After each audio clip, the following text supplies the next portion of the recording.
अजीज़ अतिबा इकराम, मेरे पहले जो आपने लेक्चर सुने हैं, आज एक नया टॉपिक, एक नई हर्ब, एक नई औषधि के साथ दोबारा आपकी खिदमत में हाजिर हैं जी। और आज की एक ऐसी औषधि जिसको अगर मैं ये कहूँ कि ये सोने के मुतरादिफ है तो इसमें कोई शक नहीं है, ये सोने के ही मुतरादिफ है।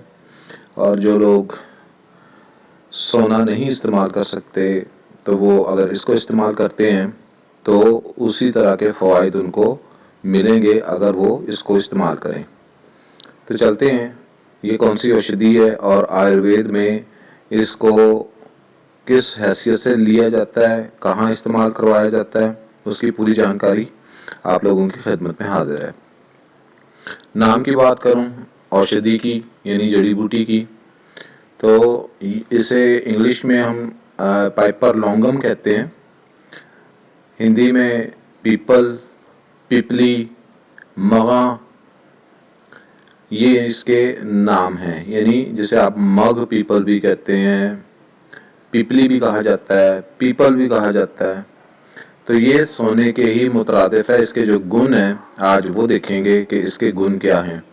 और जिन लोगों ने ये सुन रखा है कि पाइपर लॉन्गम या पीपल या मग पीपल, इसको अगर 10-12 घंटे मुसलसल इसको अगर इसकी खरलाई कर दी जाए तो ये सोने के मुतरादिफ हो जाती है और कुछ तो सोने के बराबर ही फ़वाइद देती है। तो बिल्कुल ये बात दुरुस्त है। आयुर्वेद ने ही ये चीज़ें हमें समझाई हैं। ये यूनान से ये सारी चीज़ें नहीं निकली हैं, ये आयुर्वेद से ही निकली हैं। हिंदुस्तान, पाको हिंद से ये सारी चीज़ें निकली हैं। तो चलते हैं जी अपने असल टॉपिक की तरफ और आप लोगों को समझाते हैं कि जो पीपल है, जिसे हम मगा कहते हैं, इसके गुण क्या हैं। आयुर्वेद ने इसके गुण क्या बताए हैं, यानी क्वालिटीज़ क्या हैं इसके अंदर, जो कुदरती तौर पे अल्लाह की तरफ से इसके अंदर जो गुण हैं वो कौन कौन से हैं। तो जिस तरह पहले मैं बताता हूँ, ये लघु है। लघु यानी लघु का मतलब पहले मैं बता चुका हूँ, यानी ये हल्का है नेचर में, स्निग्ध है। ये पहली मर्तबा आप लोगों के सामने ये चीज़ आई होगी कि कोई ऐसी जड़ी बूटी भी है जो स्निग्ध है। स्निग्ध क्या इसका क्या मतलब है? इसका मतलब होता है ये चिकनी है, यानी जिस्म के अंदर रतूबात को पैदा करती है, चिकनाहट देती है। तो बहुत सारी ऐसी औषधियाँ हैं जो, जैसे मिसाल के तौर पे आप ले लें, ये जो नीम का पेड़ होता है, यानी नीम की अगर बात करूँ, नीम के पत्तों की बात करें तो नीम के पत्ते क्या होते हैं, वो थोड़े से खुश्क होते हैं, ड्राई होते हैं नेचर में। तो उनके साथ स्निग्ध चीज़ें देनी पड़ती हैं, यानी कोई ऐसा तेल जो कुदरती तौर पे है, चिकनाहट पैदा करने वाला, वो साथ दिया जाता है।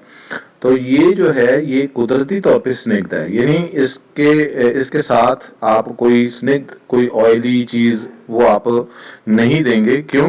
ये ज़ाती तौर पे स्निग्ध है, ये इसका गुण है, अल्लाह की तरफ से अल्लाह ने इसके अंदर ये गुण डाला हुआ है। ये यानी चिकनी है। दूसरा इसका गुण है ये तीक्ष्ण है। तीक्ष्ण का मतलब पहले भी मैं समझा चुका हूँ, तीखी है, यानी फोड़ फाड़ करने वाली। जैसे ही जिस्म में उतरती है तो ये फोड़ने का, फाड़ने का काम करती है और चीज़ों को बाहर निकालती है। ये इसका कुदरती तौर पे गुण है। तो ये गुण होने की वजह से, क्योंकि ये फोड़ने फाड़ने का काम करती है, तो ये कफ पे बहुत अच्छा काम करेगी। क्योंकि कफ जो है वो आपका भारी है, जमा हुआ है, तो ये उसको फोड़ेगी भी फाड़ेगी भी, इसलिए ये कफ के ऊपर भी बहुत अच्छा काम करेगी और वात पे भी काम करेगी। ये आगे चल के समझाता हूँ। और ये दुनिया की शायद ही वाहिद ऐसी जड़ी बूटी है जो पाचन होने के बाद, यानी ग़िज़ा के हजम होने के बाद अगर बात करूं, तो ये शुरू स्टार्ट में मुंह में रखने से ये तीक्ष्ण होती है, तीखी होती है, ज़ुबान को काटती है। लेकिन जब ये हजम हो जाती है तो ये मीठा रस, मधुर रस पैदा कर देती है जिस्म के अंदर। तो मिजाज की अगर बात करें इसकी, जो आयुर्वेद ने इसका मिजाज बताया, वो आयुर्वेद इस बारे में एक ही बात करता है, कहता है जी ना ये गर्म है ना ये ठंडी है, यानी ना ये गर्म है ना ये ठंडी है मिजाज में। यानी अगर मिजाज दूसरे मानों में अगर बात करूं तो ये मुतदिल है, हर तरह का आदमी इसको खा सकता है। अगर वो कहता है जी मैं गर्म मिजाज का हूँ, वो भी ले सकता है। जो बंदा कहता है मैं ठंडे मिजाज का हूँ, वो भी ले सकता है इसको। तो ये अल्लाह की तरफ से ये इतना बेहतरीन गुण इसके अंदर अल्लाह ने डाला है। तो अगर दो चीज़ों की बात करूँ, खिलतों के हवाले से बात की जाए, यानी वात है या आपकी कफ है, ये दोनों पे बहुत अच्छे से काम करती है, क्योंकि इसका जो अंदर गुण है जो अल्लाह की तरफ से दिया हुआ, तीक्ष्ण भी है, स्निग्ध भी है, लघु भी है, तो मधुर भी है। तो ये वात पे भी काम करेगी, ये कफ पे भी काम करेगी। और अगर मैं पित्त वाले पेशेंट की बात करूं तो ये पित्त दोष के जितने भी पेशेंट हैं वो भी इसको ले सकते हैं, लेकिन थोड़ा सा अनुपान चेंज करने के साथ इसको लिया जा सकता है। अब ये अनुपान क्या है? अनुपान हम कहते हैं, जैसे आप यूनानी में शायद बदरका कह देते हैं, यानी साथ में कोई ऐसी चीज़ अटैच कर दी जाए जो इसकी तासीर को या इसके मिजाज को थोड़ा सा तब्दील करके पित्त के ऊपर भी काम करे। तो मुख्तसर ये कि ये वात, पित्त और कफ तीनों पेशेंट ले सकते हैं, लेकिन पित्त वाले जो पेशेंट हैं उनके लिए थोड़ा सा बदरका जो है वो मद्देनजर रखा जाए। और जहाँ तक आयुर्वेद धातुओं की बात करती है, ये मैंने लेक्चर में आपको समझाया था, ये 7 प्रकार के हमारे धातु हैं। उसमें ये जो रक्त धातु है, यानी जिसे आप ब्लड कहते हैं, खून कहते हैं, ये रक्त धातु पे बहुत बढ़िया काम करती है, यानी अति उत्तम काम करती है। यानी दूसरे मानों में अगर सादा लफ्जों में समझाऊं तो ये खून को साफ करने का काम करती है, खून को मुसफ़ा करती है, बहुत अच्छे से साफ करती है। अगर ये खून को साफ करेगी तो लाजमी बात है जिस्म के अंदर कहीं भी ब्लड क्लॉटिंग है ये उसको भी तोड़ देगी। अगर जिस्म में कहीं गांठ आ रही है तो ये उसको भी दूर करेगी। ये पिपली इतनी अच्छी है, मगा जिसे आप कहते हैं। या अगर पुरानी बात करूं जिस्म के हवाले से, यानी पुरानी बीमारियों की वजह से, कोई भी बीमारी कोई पुरानी थी उसकी वजह से कोई दोष पैदा हो गया है और खून की खराबी आ गई है, तो उस खून की खराबी को दूर करने के लिए आप इसका इस्तेमाल कर सकते हैं, बहुत बढ़िया सा काम करेगी ये। और ख़ास तौर पे ये जो हमारा यकृत है और प्लीहा, यकृत यानी आपका जो लीवर है और प्लीहा यानी आपकी जो तिल्ली है, इसको बहुत अच्छे तरीके से इसके अंदर जितने भी टॉक्सिन्स हैं उसको डिटॉक्स करने के लिए ये बहुत बढ़िया चीज़ है। क्योंकि पहले भी अभी मैंने जिक्र किया कि ये खून को साफ करेगी, मुसफ़ा करेगी। तो जब चीज़ें मुसफ़ा होने की तरफ आती हैं तो क्या होता है कि आपका लीवर भी साफ होता है, क्योंकि उसमें भी ब्लड बन रहा है, ठीक है ना। और जो प्ली है, आपकी जो तिल्ली है, ये भी साफ होगी। तो ये लीवर और तिल्ली दोनों के लिए अति उत्तम मेडिसिन कहलाती है। या कभी अभी जिस तरह मैंने पुरानी बीमारियों की बात की, यानी कभी आपको पीलिया था, ये जो जॉन्डिस जिसे आप कह देते हैं, या पुराना कोई बुखार था, उसके कोई असरात रह गए हैं बॉडी के अंदर, तो उन असरात को निकालने में भी ये आपकी सहायता करती है। या अगर कुष्ठ रोग की बात करूं, कुष्ठ रोग हम किसको कहते हैं? आयुर्वेद में कुष्ठ रोग कहते हैं आपकी स्किन डिजीज, यानी ये जो चमड़ी के रोग हैं, इसको दूर करने में बहुत मददगार होती है, क्योंकि ये ब्लड को साफ कर रही है, प्योरीफाई कर रही है। तो इसमें कुछ भी आ सकता है, स्किन के ऊपर दाद आ सकती, खाज आ सकती है, खुजली आ सकती है, एक्जिमा आ सकता है, सोराइसिस आ सकता है। इस तरह के जितने रोग हैं, ये सारे के सारे जो रोग हैं वो इसी से दूर हो सकते हैं। क्यों? मिजाज देखें इसका मिजाज क्या है? ना ये गर्म है ना ये ठंडी है, यानी दूसरे मानों में आप मोतदिल कह सकते हैं। दूसरा अगर बात करूं धातुओं की, जिस तरह अभी मैं पहले 7 धातुओं में से रक्त धातु की बात कर रहा था, तो ये रक्त धातु के साथ मेद धातु, मेद धातु भी ये मैंने आप लोगों को पढ़ाया है, मुझे मजीद तफसील में जाने की जरूरत नहीं है। तो मेद धातु पे ये बहुत अच्छे से काम करेगा। और ख़ास तौर पे मेद धातु, वो वाला मेद धातु जिसमें मैंने ये वजाहत की थी कि मर्दों में बाज़ औक़ात ये होता है कि ख़वातीन की तरह छातियाँ बढ़ जाती हैं, ये कूल्हे, ये हिप, यहाँ पे गोश्त की मिकदार बहुत ज़्यादा हो जाती है। इस तरह के रोग, इसको हम मेद रोग कहते हैं। तो ये जो मेद रोग है वो भी इसी से बहुत बढ़िया तरीके से टैकल होता है। इस तरह के पेशेंट को भी आप ये जो पिपली है, ये जो मख पीपल है, ये आप दे सकते हैं। और ये बहुत अच्छी ऐसी मेडिसिन है कि ये मोटे लोग हों वो भी ले सकते हैं, बहुत ज़्यादा पतले लोग हैं वो भी ले सकते हैं। सिर्फ क्या है, वहाँ पे थोड़ा सा ना अनुपान आप तब्दील कर सकते हैं।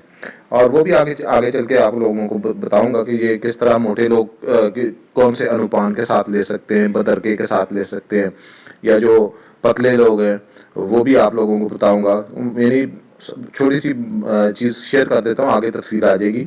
यानी पतले लोग हैं तो वो खीर के साथ इसको बना के ले सकते हैं। और पतले लोग के अलावा अगर बात करूं मोटे लोगों की, तो वो इसको शहद के साथ लेंगे तो मोटापा भी कम होगा, मेद रोग भी जाएगा। उसके अलावा अगर मैं मज्जा धातु की बात करूं, मज्जा धातु यानी आपका दिमाग, आपका ब्रेन, ये आप लोगों को मैं पहले पढ़ा चुका हूं, तो तफसील में नहीं जाऊंगा। तो जिन लोगों को स्ट्रेस रहता है, टेंशन रहती है, मज्जा धातु दिमाग से ना रिलेट कर ये चीज़, यानी पूरे सर की बात कर रहा हूँ।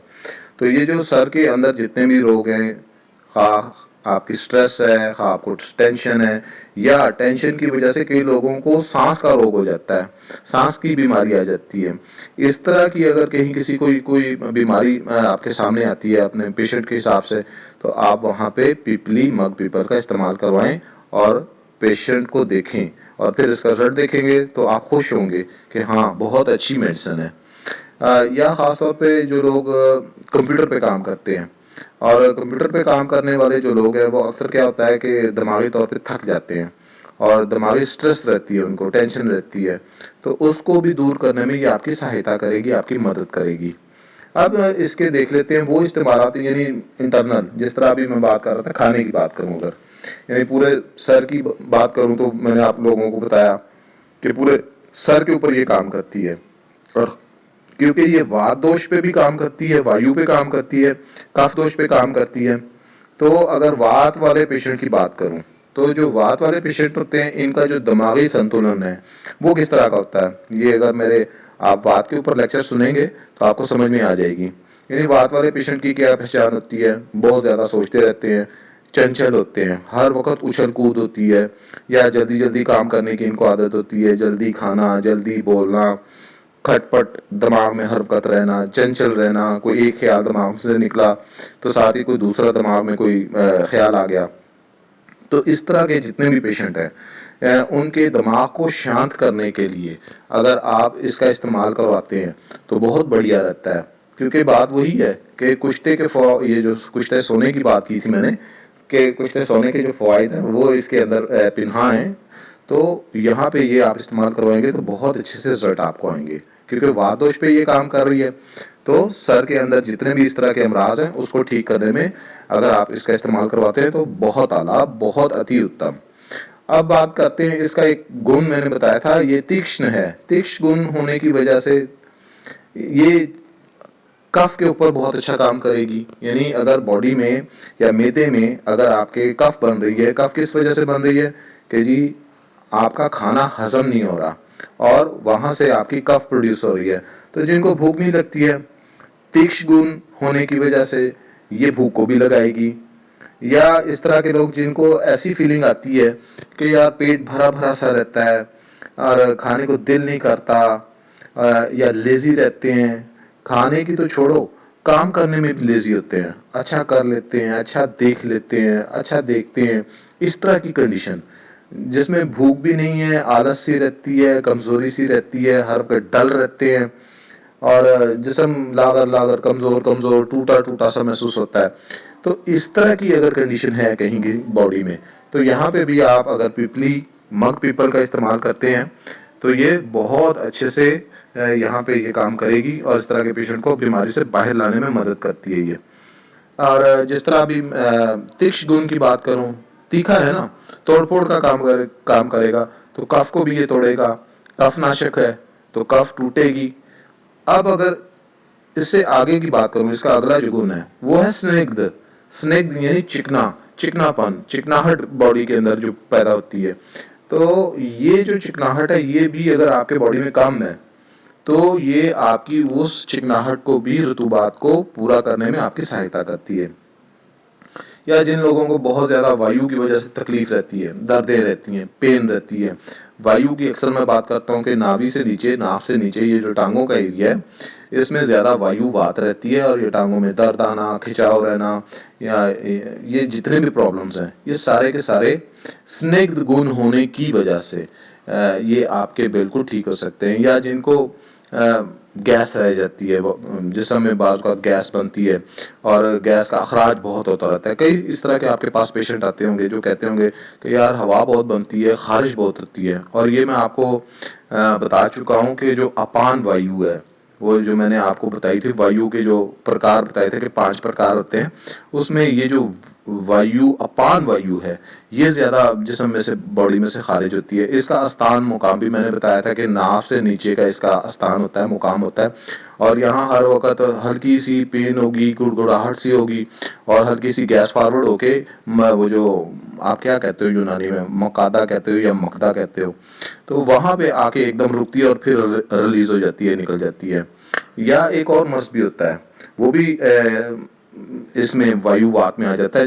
वो लोग जिनको बहुत ज़्यादा डकार आते हैं, डकार डकार पे डकार, डकार पे डकार, ये जो डकार वाली कंडीशन है, ये डकार क्या है, हवा है ना, एक छोटा सा हवा का एक गोला है, ये मैदे में से निकल के खुराकी नाली से होता हुआ ये आपके मुंह से बाहर निकलता है। जिन लोगों को डकार बहुत ज़्यादा आते हैं और आप चाहते हैं कि ये इस बीमारी का इसको हल कर दिया जाए, ये पेशेंट ठीक हो जाए, तो वो भी तो एक वायु की शक्ल है ना, हवा है ना, वायु क्या है, हवा है। तो ये हवा अगर आप यहाँ पे कंट्रोल कर देते हैं पीपली के जरिए, तो पेशेंट भी खुश और आपकी जेब भी खुश। अच्छा जी, या इसके अलावा अगर बात करूँ, यानी पेट का फूलना या अफारा होना, ये भी पीपली से ही दूर होता है। पेट का फूलना क्या है, हवा भर गई, अफारा क्या है, हवा भर गई, ये वायुवात की तो एक किस्म है। तो इसको निकालने में आपकी सहायता करता है। ये आपका जो फूला हुआ पेट है उसको वापस अपनी जगह पे लेके आता है।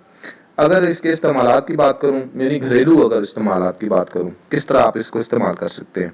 मिसाल है, घर में कोई भी खाना बन रहा है, कोई भी चीज़, किसी चीज़ का सालन बन रहा है, तो उसमें उस सालन के अंदर पूरे सालन, पूरी वो जो हंडिया बन रही है, उसमें एक चुटकी या 2 चुटकी, पिंच जिसे हम कह देते हैं इंग्लिश में, 1 चुटकी या दो चुटकी वो जो ग़िज़ा जो सालन है उसके अंदर आप लगा के मिक्स करके तमाम अफराद अगर खाते हैं तो बहुत बढ़िया रहता है। ये हर बंदे को मुफीद है।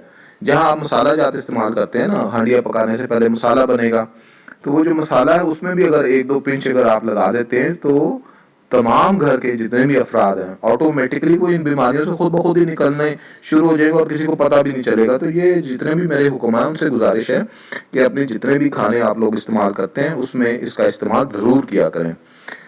अभी जिस तरह मैंने वायुवात की बात की, तो वायुवात की वजह से जिन लोगों को कब्ज़ की शिकायत रहती है, गैस बनती रहती है पेट में, या पेट साफ नहीं होता, यानी कब्ज़ हो जाती है, इस तरह के भी अगर कोई प्रॉब्लम्स हैं बॉडी में, तो इस पिपली से वो भी दूर हो जाते हैं और बहुत बढ़िया तरीके से होते हैं। अब क्योंकि वात वायु का ये नाश करती है, तो समटाइम ऐसा होता है क्योंकि वात वायु जुड़ती है खुश्की के साथ, तो बाज़ औक़ात ये होता है कि खुश्क बवासीर हो जाती है, और उसमें बवासीर में खुश्क ड्राई मस्से जिसे आप कह देते हो, वो उन मसों को भी ख़त्म करने में बहुत अच्छा काम करती है। तो इससे पहले अगर मैं पिछली बात दोहराऊं, अगर रक्त धातु के हवाले से, तो रक्त को प्योरीफाई करने में बहुत अच्छा काम करती है ना ये जो पिपली है। अगर रक्त को साफ करेगी तो फिर क्या होगा, फिर ये होगा कि समटाइम ऐसा होता है कि जिस्म के अंदर खून की कमी होती है, यानी उसका जो HP लेवल है, वो कई ऐसे पेशेंट होंगे जिनके HP लेवल लो होते हैं, तो ये क्योंकि खून को साफ करेगी, खून को साफ करने के साथ लीवर को भी साफ करेगी, आपके तिली को भी साफ करेगी, तो ये सफाई होगी तो क्या होगा, आपका लीवर प्रॉपर से काम करेगा, तो खून की मिकदार ज़्यादा बनने में ये मददगार साबित होती है। तो इसलिए जहाँ भी आप महसूस करें कि किसी पेशेंट का HP लेवल कम है, तो वो पेशेंट भी इसका इस्तेमाल कर सकता है। या कभी ऐसे भी होता है कि बहुत सारी ऐसी ख़वातीन में ये चीज़ें बहुत होती हैं, यानी एक खातून है बहुत ज़्यादा मोटी है, कभी उसको वो कहती है भूख ही नहीं लगती है, या और इस वजह से, इस कारण से कभी उनके बॉडी में हीमोग्लोबिन का जो लेवल है वो कम हो जाता है। तो जिनका ये कम हो जाता है, तो वहाँ पे भी अगर ये आप देते हैं तो क्या होगा कि ब्लड की जो कमी है वो यहाँ पूरी हो जाती है। तो क्योंकि ये ब्लड को प्योरीफाई कर रहा है, ब्लड को साफ कर रहा है, उसको मुसफ़ा कर रहा है, तो जिन लोगों को पुरानी मर्ज़ों की अगर बात करूँ, यानी पुरानी मर्ज़ों से मुराद ये है कि कभी बुखार था उसके बाद पेशेंट ठीक हो गया, या कभी उसको मिसाल डेंगू हुआ तो लेकिन मेडिसिन ली वो ठीक हो गया, या कभी मलेरिया हुआ था उसे मेडिसिन ली ठीक हो गया, या कभी डेंगू आ गया, इस तरह के कोई मसाइल अगर पुराने हैं लेकिन उसकी वजह से कोई प्रॉब्लम बॉडी में है, यानी ब्लड आपका सही नहीं है, तो वो वाले लोग इसका इस्तेमाल कर सकते हैं और बहुत अच्छे रिजल्ट आपको मिलेंगे इसके। अच्छा, अब ये देखना है कि आयुर्वेद इसके अलावा ये कहती है कि कौन से ऐसे लोग हैं जो इसको इस्तेमाल नहीं कर सकते हैं। तो आयुर्वेद सिर्फ एक ही बात करती है, वो कहती है कि रक्त पित्त वाले लोग इसको इस्तेमाल नहीं कर सकते। अब ये रक्त क्या है और पित्त क्या है? रक्त कहते हैं खून को, पित्त कहते हैं आपकी उसमें सुफरा को, हम इसको पित्त ही कहते हैं। यानी कई लोगों को ऐसे होता है, ब्लीडिंग वाला इशू आ जाता है, रक्त पित्त यानी सुफरा बढ़ गया खून के अंदर और वो बहना शुरू हो गया। कहीं से भी आ सकता है, नक्सीर भी आ सकती है, ब्लीडिंग पाइल्स की भी हो सकती है, बवासीर की हो सकती है, खूनी बवासीर जिसे आप कहते हैं, खवातीन में ओवर ब्लीडिंग होती है। तो ये जितने भी मसाइल हैं, इस तरह के अगर कोई पेशेंट आपके पास हैं तो कोशिश करें कि और इस तरह के जो पेशेंट हैं रक्त पित्त वाले, वो वाले पेशेंट इसको इस्तेमाल ना करें तो बहुत बढ़िया है। खैर वो एक अलग से ट्रीटमेंट है, वो आप किसी और चीज़ से भी कर सकते हैं, अभी उस पर बहस नहीं हो रही है। तो इसके अलावा आयुर्वेद ये कहती है कि इसके सांस रोग पे क्या असरात आते हैं। तो ये दो तीन चीज़ें यहाँ पे समझने वाली हैं, और वो ये है कि ये पाचन यानी आपके हाजमे के निज़ाम को बेहतर बनाती है। और जिनका हाजमा कमज़ोर होता है, समटाइम ऐसा होता है कि वो हंडिया कच्ची रह जाती है, अंदर ग़िज़ा हजम नहीं होती और उसकी वजह से कफ बन जाती है। तो जिनको इस तरह का कोई प्रॉब्लम है, तो कफ को कम करने के लिए और कमज़ोर हाजमे को मजबूत करने के लिए और कफ को बैलेंस करने के लिए इसका इस्तेमाल बहुत मुफीद है। अगर इसकी थोड़ी सी पीछे अगर बात करूं, यानी अगर किसी को हाजमा कमज़ोर होने की वजह से कफ ज़्यादा बन रही है और उसको समझ नहीं आ रही है, और वही कफ जो है उसके लंग्स में चला गया है, फेफड़ों में चला गया है, और उसके कारण उसको दमा भी हो गया है या उसको अस्थमा हो गया है, तो इस तरह के पेशेंट जो भी आपके पास आएंगे, उनको अगर ये वाली औषधि आप अप्लाई करेंगे तो उनका दमा भी ठीक होगा, अस्थमा भी ठीक होगा, फेफड़ों के अंदर जितना कफ है वो भी निकल जाएगा, पाचन क्रिया यानी हाजमे का जो निज़ाम है वो भी उसका बढ़िया हो जाएगा। अब आयुर्वेद आगे चल के एक और चीज़ इसकी डिस्कस करती है, वो कहती है ये जो ख़ासतौर पे मूत्रल स्थान यानी जो आपका पेशाब का जो निज़ाम है उसके हवाले से वो बताते हैं, और ख़ास तौर पे विशेष करके जो लफ्ज़ इस्तेमाल किया है आयुर्वेद ने, वो क्या कहते हैं, डेफिनेशन कर रहा हूँ, इस पे तो पूरा एक श्लोक उन्होंने लिखा हुआ है, वो श्लोक की तरफ नहीं जाऊँगा। वो कहते हैं कि शुगर के मरीज़ जितने भी आपने नोट किया होगा, उनको पेशाब की टेंडेंसी बहुत रहती है, बार बार पेशाब आता है, बार बार पेशाब आता है, रात को भी उठते हैं पेशाब कर रहे जाते हैं, दिन में भी बहुत मरतबा पेशाब आता है। तो यहाँ अगर किसी पेशेंट को ये वाला इशू है शुगर की वजह से, जिनको बार बार पेशाब आ रहा है, तो यहाँ पे आप पिपली का इस्तेमाल अगर करवाते हैं तो आप हैरान हो जाएंगे कि इसका इतना अच्छा रिजल्ट आया। यानी उसको रोकने में, उस बिगड़ी हुई शक्ल को सही करने में, यूरिन के निज़ाम को बेहतर बनाने में ये आपकी सहायता करती है। अभी जिस तरह मैंने आप लोगों को इससे अलावा अगर बात करूं, यानी जो 7 धातुएं हमारी 7 धातुस जो हैं, ये मैं आपको पढ़ा चुका हूँ। तो ये 7 की 7 धातुओं के ऊपर काम करती है। हमारी बहुत सारी ऐसी औषधियाँ जो खाली रक्त पे काम कर रही होती हैं, कई होती हैं जो मज्जा धातु पे काम कर रही होती है, कई होती है शुक्र धातु पे काम कर रही होती हैं, लेकिन ये वाहिद ऐसी जड़ी बूटी है जो हमारी 7 की 7 धातुओं को नरिश करती है।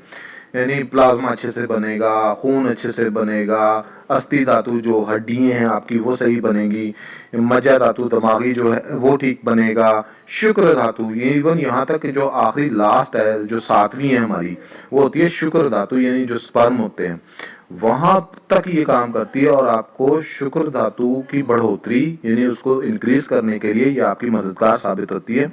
और ख़ास तौर पे वो लोग जो ये समझते हैं कि स्पर्म की कमी है या उसकी वजह से जिस्म में कहीं कोई कमज़ोरी आ रही है या आप संतान प्राप्त नहीं कर रहे हैं, यानी आप औलाद नहीं ले पा रहे हैं, तो वहाँ पे भी आप इसका इस्तेमाल करवाएंगे तो आपके जो शुक्र धातु है, जो स्पर्म्स हैं, उसकी मिकदार बहुत बढ़िया तरीके से ऊपर चली जाती है।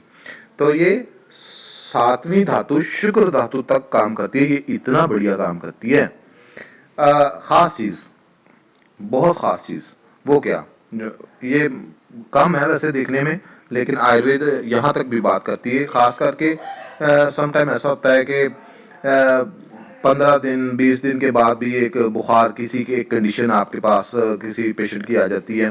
लेकिन क्या होता है कि आप लोग चेक भी करवाते हैं, यानी थर्मामीटर लगाया, टेम्परेचर नॉर्मल होता है, लेकिन अंदर बॉडी के अंदर बुखार रहता है, बुखार से एक कंडीशन रहती है, जिस्म टूटता रहता है और पेशेंट एक ही बात करता रहता है, यार मुझे बुखार है, यार मुझे बुखार है, मुझे बुखार की मेडिसिन दो। वो कहता है यार तुझे बुखार है ही नहीं, तुझे मैं क्या बुखार की मेडिसिन दूं, लेकिन अंदर उसके बुखार रहता है। इस तरह की कंडीशन अगर किसी पेशेंट के साथ है तो वहां पे एक पिंच, एक चुटकी इस्तेमाल की अगर बात करूं विशेष, यानी सिर्फ इसी को अगर मैं लूं, तो यहाँ पे एक चुटकी पिपली, 2 से 3 चुटकी गुड़ थोड़ा सा पीस के उसकी 2 से 3 चुटकी हैं, यानी उसके 2 गुना या 3 गुना गुड़ उसके अंदर मिक्स करें, छोटी सी गोली बना लें, वो गोली देना शुरू कर दें जी। फिर देखें आप इसका कमाल, वो बुखार की जो उसके बॉडी के अंदर जो कैफियत है, वो जो अंदर सारी चीज़ें हैं, वो हर चीज़ नॉर्मलाइज्ड हो जाएगी। तो ये इतनी बड़ी चीज़ है। तो आगे चलते हैं जी। इसके ये भी पिंच की बात कर रहा था, एक चुटकी, क्योंकि अभी इस्तेमालात की भी बात में आप शेयर करनी है मैंने आपसे कि इसको कितनी मात्रा में, कितनी मिकदार में आप इस्तेमाल करवा सकते हैं।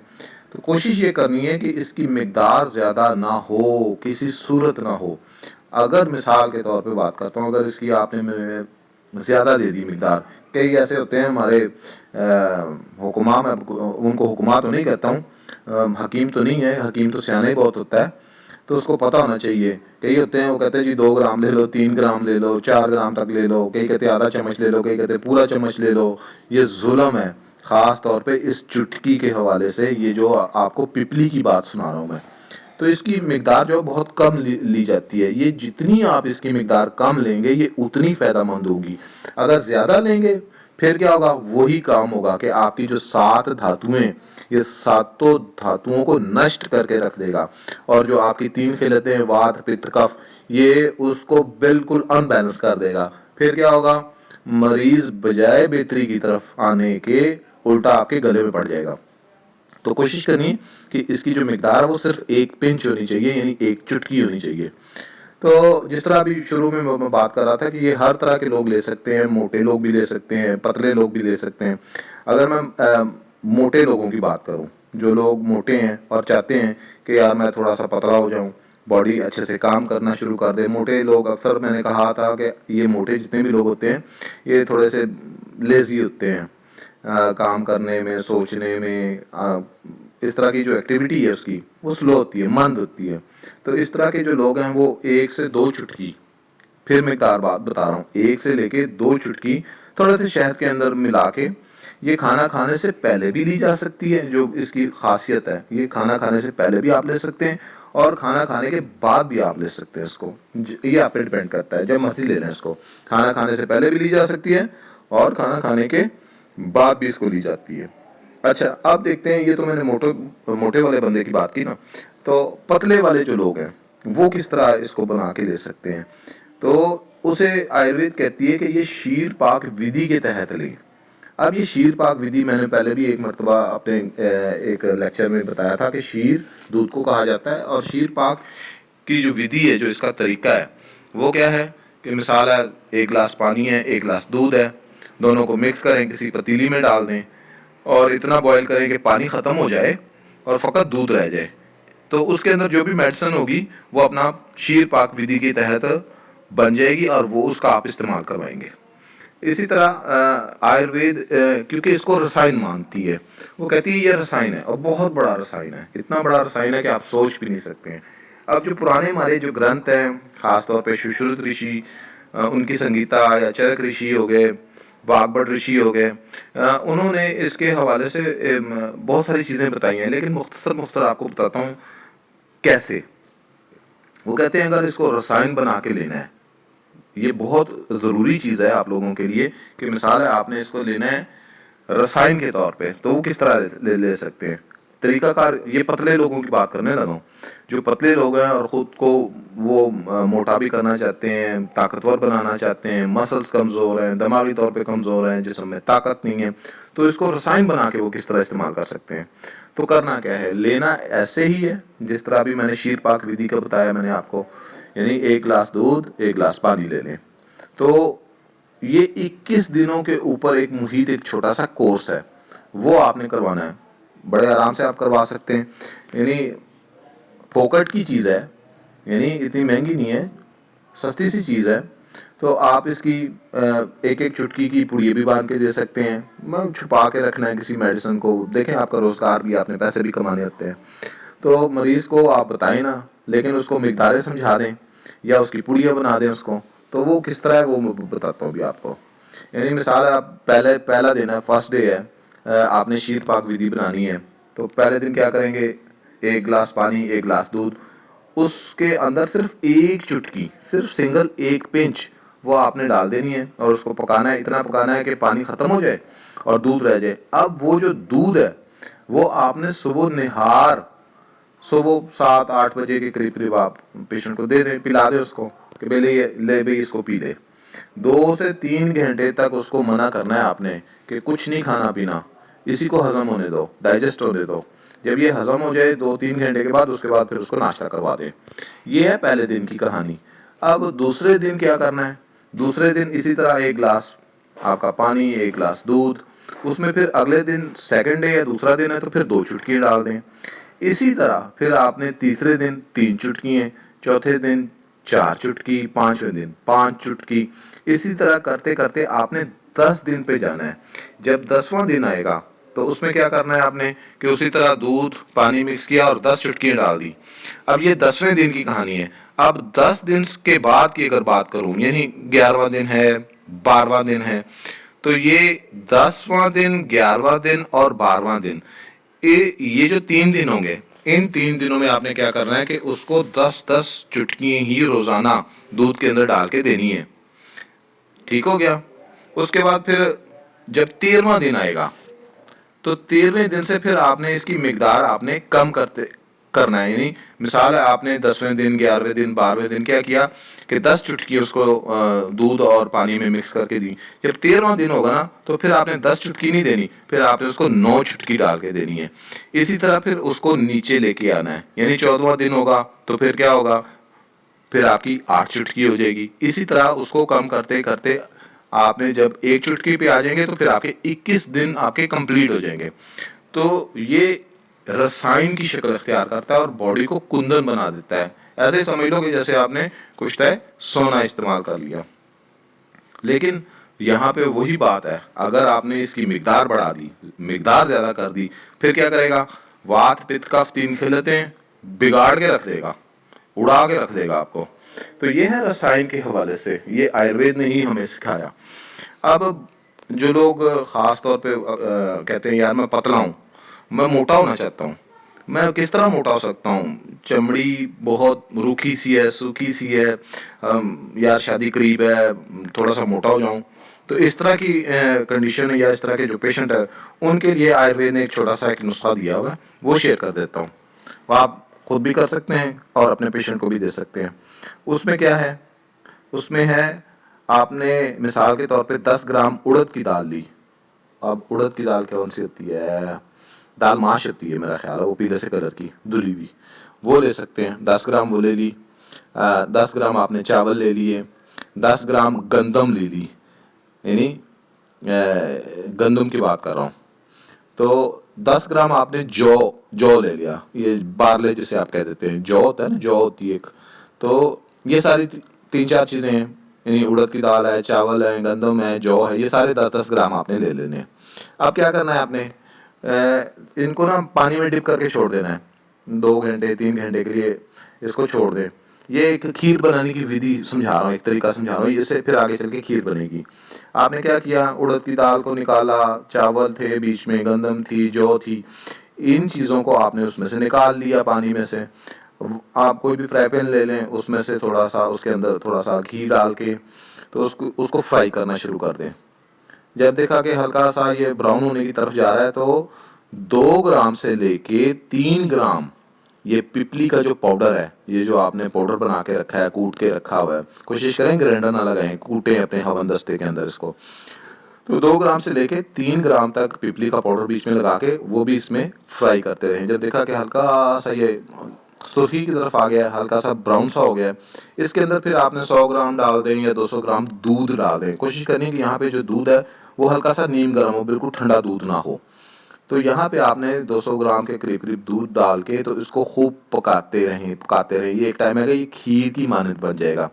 जब ये खीर की तरफ बनना जा रहा हो, बनने के करीब हो मिसाल है, तो यहाँ पे आप मीठा कुछ भी डाल सकते हैं। कोशिश करें कि यहाँ पे मीठे में मैं वैसे ये जो हमारी जो चीनी है इसको तो मैं जहर कहता हूँ, क्योंकि ये सल्फ्यूरिक एसिड इसके अंदर होता है और ये आपके किडनी में चला जाता है और ये सारी ज़िंदगी फिर वो किडनी जोर लगाती रहती है और ये निकलता नहीं है। तो यहाँ पे चीनी तो नहीं मैं रेकमेंड करूँगा, आपकी मर्ज़ी है। यहाँ पे अगर मिश्री डाल देते हैं तो बहुत अच्छा रहता है। और इसको इस्तेमाल कब करना है, इसका टाइम उन्होंने आयुर्वेद ने बताया कि ये शाम के टाइम ही आप इसको इस्तेमाल करेंगे। यानी ये खीर शाम के टाइम आप इसको खा लेंगे, उसके बाद फिर आपने रात कोई खाना नहीं खाना, ऐसे ही आपने सो जाना। ये एक टॉनिक बन गया आपके लिए। ये था पतले लोगों को मोटा करने का एक फार्मूला था जो आयुर्वेद ने बताया और मैंने आप लोगों तक पहुंचा दिया। तो ये था जी आज का लेक्चर। मैंने तफसील बहुत सारी दी है, अब आप लोगों पे डिपेंड करता है। कभी कमेंट भी कर दिया करें, मैं अक्सर ये लेक्चर दे तो रहा हूँ लेकिन कभी किसी ने मुझे ये कमेंट करके नहीं बताया कि जनाब ये जितनी भी आपने चीज़ें बताई हैं ना तो कभी सुनी और ना ही कभी आजमाई हैं। तो चलें जी हम इसको आजमाते हैं, देखते हैं आपके जो लेक्चर हैं ये हमारे तक आ भी रहे हैं तो आजमा के देखते हैं, फिर इसके रिजल्ट भी शेयर करेंगे। तो किसी ने अभी तक मेरे से ये बात की नहीं है। खैर, तो ये था जी आज का लेक्चर। इजाज़त दे जी, अस्सलाम।